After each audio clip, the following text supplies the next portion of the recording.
इनका बाधा आती है। आप थोड़ा मास्क तो पहन लेते हैं। अरे इसको एक मास्क दो, तीसरा वाला जी मेरे झोली में रखा है, मंगाओ। उधर आ जाओ, ऐसे धक्का मुक्की नहीं करो। देखो ऐसे नहीं करो, हम समय दे रहे हैं ना सबको। हाँ जी जी। बाबा एक बार फिर से सवालों के घेरे में है आपकी कंपनी। बहुत सारी चीज़ों पर सवाल उठाए जाते रहे, पहले भी एक बार फिर से सवाल उठाए जा रहे हैं। आपने कहा है कि आप कोर्ट तक ले जाएंगे, सुप्रीम कोर्ट तक लड़ेंगे, लेकिन ये जो सवाल बार बार उठा रहे हैं, क्या कहना है इस बारे में? देखिए, मैंने कहा बचपन से लेकर के आज तक मैंने भगवान के विधान का और देश के कानून का, नियम का, लॉ का वायलेशन नहीं किया है। और जब मैं अपना काम ठीक कर रहा हूं तो मुझ पर झूठे आरोप क्यों लगाते हैं लोग? मैं सुबह 4 बजे से लेकर के रात को 10 बजे तक भारत माता की सेवा करता हूं। भारत माता को अपने आराध्य मानता हूं। योग, आयुर्वेद, स्वदेशी भारतीय शिक्षा और भारतीय चिकित्सा व्यवस्था की पुनः प्रतिष्ठा में लगा हूं। 5 लाख से ज्यादा लोगों को रोजगार दिया हुआ है, 5 लाख से ज्यादा लोगों को और रोजगार देना है। मुझे अनेक दिशाओं में भारत को आत्मनिर्भर बनाने के लिए प्रचंड पुरुषार्थ करना है। और ऐसे में मुझ पर यदि झूठे और बेबुनियाद आरोप लगेंगे तो मैंने कहा उनको हम छोड़ेंगे नहीं। इस बार उनको लीगल नोटिस भी दिए है, उनके ऊपर क्रिमिनल केस भी किए हैं और उनको सजा दिला करके और उनके ऊपर लाखों करोड़ का जुर्माना लगवा करके छोड़ने वाले। क्योंकि 50,000 करोड़ से ज्यादा की उसकी नेटवर्थ है जिस कंपनी के ऊपर आरोप लगाए पतंजलि फूड्स, उसमें लाखों करोड़ों लोग इन्वेस्टर्स हैं उसके अंदर। और आगे मैं जो काम करने जा रहा हूं तो ये तो जो हमने पूरी जिंदगी लगा करके जो ब्रांड खड़ा किया, जो विश्वास खड़ा किया, जो मेहनत की, उस पर पानी फेरना चाहते हैं। उनके मंसूबे हम कामयाब नहीं होने देंगे। कभी घी को लेके, कभी हनी को लेकर के, कभी आंवला एलोवेरा को लेकर के, कभी और चीज को लेकर के। जिस तरह से मनगढ़ंत आरोप लगाए जाते हैं, इनका हम डट करके मुकाबला करेंगे। हमारे पास सेटअप है, 500 से ज्यादा हमारे पास साइंटिस्ट हैं, सैकड़ों करोड़ रुपए, 500 से 1000 करोड़ के बीच में हमने इसके ऊपर पूरा रिसर्च, एनालिसिस, टेस्टिंग, इनके ऊपर हमने पूरा इंफ्रास्ट्रक्चर खड़ा किया हुआ है। ऐसे नहीं हम प्रोडक्ट बाजार में लॉन्च कर देते। सरकार के जितने पैरामीटर होते हैं किसी भी प्रोडक्ट की गुणवत्ता के लिए, उससे ज्यादा पैरामीटर्स को हम फॉलो करते हैं। घी के ऊपर सरकार के पैरामीटर यदि 10 हैं तो हम 75 पैरामीटर्स को फॉलो करते हैं।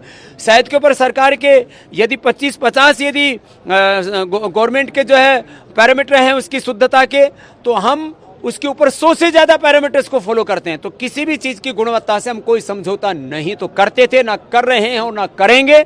और धड़ल्ले के साथ अपना काम करेंगे, बेबाकी के साथ अपनी बात कहेंगे। और इस भारत को परम वैभवशाली बनाने के लिए जो हमने बेड़ा उठाया हुआ है, योग का, आयुर्वेद का, स्वदेशी का, भारतीय शिक्षा और भारतीय चिकित्सा व्यवस्था की पुनः प्रतिष्ठा का, सभी दिशाओं से इसमें हम प्रचंड पुरुषार्थ करेंगे। बाबा जी, 2 प्लान आपने कंपनी के बताए। एक तो लंपी वायरस के लिए आपकी कंपनी काम कर रही है, पतंजलि काम कर रही है। दूसरा IPO लॉन्च करने की बात है। इन दोनों के बारे में बताएं। देखिए, लंपी वायरस का मैंने देखा है, इससे लाखों गोधन बर्बाद हुआ। पाकिस्तान की ओर से वायरस आया, इसके ऊपर जांच होनी चाहिए। सरकारों को भी इस दिशा में और प्रयत्न करना चाहिए। और गिलोय, तुलसी, नीम जैसी जो साधारण चीजें देखने में लगती हैं, इनको गायों को खिलाना चाहिए। और गायों के ऊपर भी लगाने के लिए आंवला, गायों के चमड़ी पर लगाने के लिए एलोवेरा, हल्दी, नीम जैसी जो हमारे यहाँ परंपरागत जो तत्व हैं उनको इस्तेमाल करना चाहिए। हम कर रहे हैं और उसमें हमें बहुत बड़ी सफलताएं मिली हैं। आगे भी हम देश के लोगों को अवगत कराते रहे, क्योंकि लाखों गोवंश इससे मरा है। और कुछ लोग गाय को भी बदनाम करने के लिए इस वायरस को बहुत ज़्यादा और फैला रहे हैं। गौ माता को एक साजिश के तहत मारना भी चाह रहे हैं। हम गौ माता को नहीं मरने देंगे। सनातन धर्म के मूल्यों को हम ध्वस्त नहीं होने देंगे। IPO का जो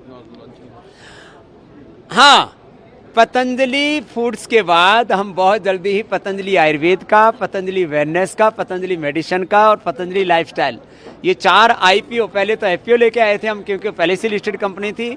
अब हम इस दिशा में आगे बढ़ेंगे और नए प्रगति के, समृद्धि के सोपान हम चढ़ते रहेंगे। और हमारा यही संकल्प है कि इस देश में संस्कृति मूलक प्रगति के नए इतिहास गढ़े जाएं। बाबा जी, एक आखिरी सवाल है मेरा सिर्फ। मदरसों के सर्वे को लेकर के बार बार सवाल उठाए जा रहे हैं, संगठनों की तरफ से भी और राजनीतिक दलों की तरफ से भी।